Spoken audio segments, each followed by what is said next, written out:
Alright, I'm back on Falcon Blues TV. Welcome back, Dave. Cheers, mate. It's been a while. Dave, where did you get that fantastic t-shirt from? Odds Boss, Grand Old Tees. What a coincidence. That's where I got this as well. Yeah. Wow. Yeah. That's the worst plug. But yeah, anyway. Yeah. I know, Christmas is coming up. They've got some smart designs like this one. This one's my favourite. Yeah. This one's pretty good with the shirt. Yeah, I love this one. They've got hoodies as well. This week, they are releasing children's sizes and women's sizes. So, click on the link below. Go and get some Christmas presents. No, get one for yourself as well. You go. Get two. Get these ones. Yeah, Get one of two, each. yeah, That's all you need. Yeah. So yeah, there's our shameless plugs out of the way. Let's plug something else. Yes, and from one shameless plug to another, Howard's Way, the definitive story of Howard Kendall and the 84-85 squads. Yeah, it's pretty good, isn't it? The best team in the land time, and yeah, it's tremendous. I've watched it 3, 4, 5 times already. I've just been watching on the train. I've just dipped into it in and out because I've got it in digital. I've got it on my phone, just watching it on the train, because you can just pick it up at any point and go, yeah. I know that bit, I know what happens next, because it's been drummed into you that much, and it's folklore. Do you know what I mean? It's written into Everton folklore that you know everything about it, you know the whole story. It's so good to hear it from the players as well. I know we've been to Legends nights and stuff like that, and you know we've heard it from one person, and then you never hear from them again. But to hear it all in one group, you know, in from Stephen and Stevens, Gray, Peter Reid, Sharpie, Inchy, even from Inchy, is amazing. You know, and it's they've done so well with this. I think they should be really proud of what they've accomplished. It was amazing to see how emotional Andy Gray got about talking about leaving Everton. And when Howard Kendall turns up and he told his missus, stop unpacking, don't bother, because he just had a bad feeling, and you can see he's nearly crying talking about it. But I mean, I was born in '88. I think I cursed Everton, to be honest. But it was nice just to see a definitive documentary on that team, and not just about Everton. What a Tory government did to this city, what drugs did to this city as well. I just thought it was really put together so well. I love the part at the beginning without, can we do spoilers? Yeah, it's been out a week now. It's true, yeah. It's just the part at the beginning where Dave Feely's made a phone call to say, you ruined my Christmas for selling Alan Ball, and we'll never win nothing again. And he actually says, I was kind of right, we didn't win nothing for 15 years. But I thought Dave come across really well in it. There's some bits that really made me laugh, like Southall coming during the Tocky riots and saying, this is great, this city's set itself on fire for me. It's so emotional. You know, I mean, I've seen so many tweets where grown men have been reduced to tears by it. Some people are as mad as that sounds, some mad, but it's just like, it's so... Big baby. I'm only joking, Ant. We'll tell you about Anthony in a minute. Yeah. But it is for... Even from the outside looking in, you could watch that as a neutral and enjoy it. Sure, yeah. Because it's football history. It is, you know what I mean? And then it's horrible how it goes from it's a bit of a bit of a roller coaster ride, isn't it? It starts we were pretty poor early 80s, and under Kendall's reign, 84-85 is when it starts to really pick up. The FA Cup win and everything else, and then it just seems to go up, plateaus, and then obviously we know what happened there. It just sort of just starts to go down and down and down. But I'm glad they didn't dwell on that point after it. I mean, obviously they mentioned Heysel and the ban and everything else, but they don't go on about the squad was decimated, which it was. Beyond after that, we all know what happens. The squad was depleted. Kendall ends up going to Bilbao, and it was just like. Lineker left and it almost became like a squad rotation every season. We were losing the players that we expected to be the greatest we'll ever see. Yeah. And sadly at the moment still are the best this side will ever see. Southall said it best. We've got nowhere near back to that. No. I mean, it was interesting to see Peter Reid say something similar that he said on our interview, where when it was touched upon, he said, "Look, no one should lose their lives over football. He should have just moved on." But it was interesting to hear Southall saying he was convinced that team could have dominated for the next 5 years.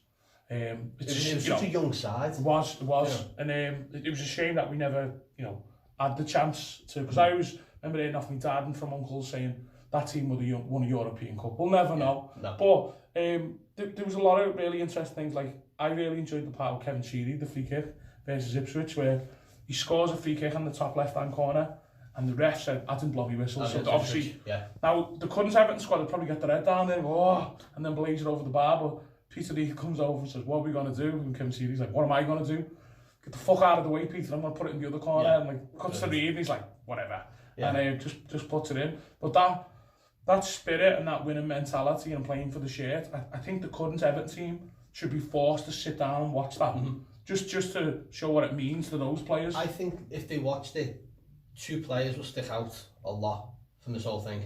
Kevin Richardson and Alan Harper, which were the unsung heroes of that Everton side. You know, coming in and out of the side constantly, but being thrown in at right back, left back, forward, midfield. Utility players, Just proper utility players who we've lacked for so long, but went in and did the job, got out the side, let the next player in, and the rotation on that, and it worked for Everton. It worked so well, which was amazing to see. And you know, I think even Harper and Richardson will probably go, well, listen, we're not the greatest, but we do the job. Sure. And you know, it's almost. It's like the utility players are what we lack. Yeah. This side does, I think, definitely. It was good that the film showed these players and gave them shout out to that. Definitely. And that's what my dad will always say, the best players on that side, Harper and Richardson, because of what they were able to bring to the side every time. It didn't matter where they played, they would come in and do a job. Yeah, I mean, my dad loved it.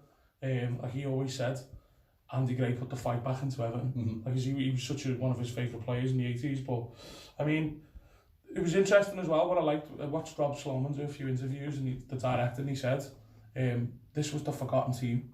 Yeah. Where no one really talked about them. You see people talking about, you know, the United team that won treble, the Liverpool side after it, and we come in, that Everton team come into it where Liverpool were dominating. They were winning European Cups, they were winning the leagues, and like it's probably a bit similar to now where they're all laughing at us and whatnot. And it was great that that team sort of knuckled up and went, well, we'll show them.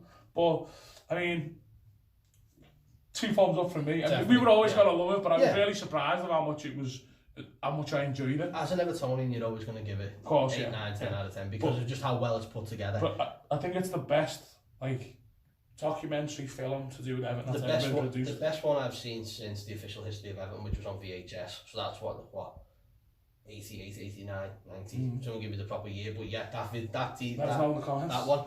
They brought another one out like years later, an official one, and it was good, but it was just like, you know, it didn't delve into, you know, the fans' reaction as much as you'd want it to, because you know a lot of the fan reaction there as well is really good about, like, you know, we were down, Everton were, you know, in the doldrums, Liverpool was on its arse as a city, but football was there and football kept them going, and football was the reason they were all coming together every weekend.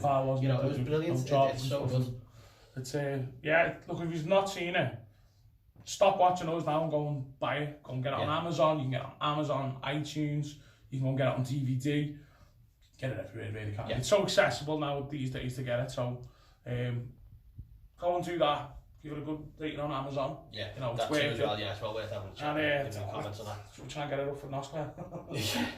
Dave Feely for an Oscar. Yeah, Sad, but yeah, if you can get it, go watch it. Even just spend the next hour and 50 minutes and just bask in Everton. It's just so good. Especially while it's the weekend and you know, some people are off work. So. The weather's crap. Just stay in and watch Everton. Yeah. that doesn't sound good at all. No, but with it being climate at all. It's actually the best weekend to watch it because it's international weekend, which you know everyone at Falcon Blues hates the international weekend. So yeah, go and watch that instead. Yeah. So, but yeah, get it on Amazon, get it on iTunes, get it on Amazon Prime. I think it's $9.99 to buy, $4.99 to rent. Don't rent it because you'll end up watching it more than once. You'll want to rewatch it. Yeah. Just buy it. Or just keep renting it and giving them more money, whatever you want to do. Don't forget to buy some of these shirts as well. Yeah, that's it. Also, we're now on iTunes and Spotify. We're going to be doing the odd few podcasts. Football's finished. I've been listening, I'm really enjoying it. Barney and Anthony have been doing a cracking job the last couple of episodes. We've also got to try and do some of the interviews that we've had with Joe Royle, Peter Reid. Put them onto the channel as well. My favourite part of Football's Finished was Barney calling Jack Wilshere a biff the head, which was really, I found that really funny. It's home for everyone from Kirby, we all get it. But yeah, so if you can follow us on Spotify and on iTunes, whichever you use, and keep listening to the podcast. We're going to be bringing more content, not just from Falcon Blues or from Grand Old Team as well, but trying to reinvigorate the podcast. Sure. And don't forget to click that subscribe button. Yeah. Click the bell. Yeah, nearly on 1,000 now. We want to get to 1,000 before Christmas. That'd be absolutely ideal if you can do that for us as well. Spot on. Right, so till then, up the fucking toffees. We'll see you at Norwich. Colin Chong. See you in a bit.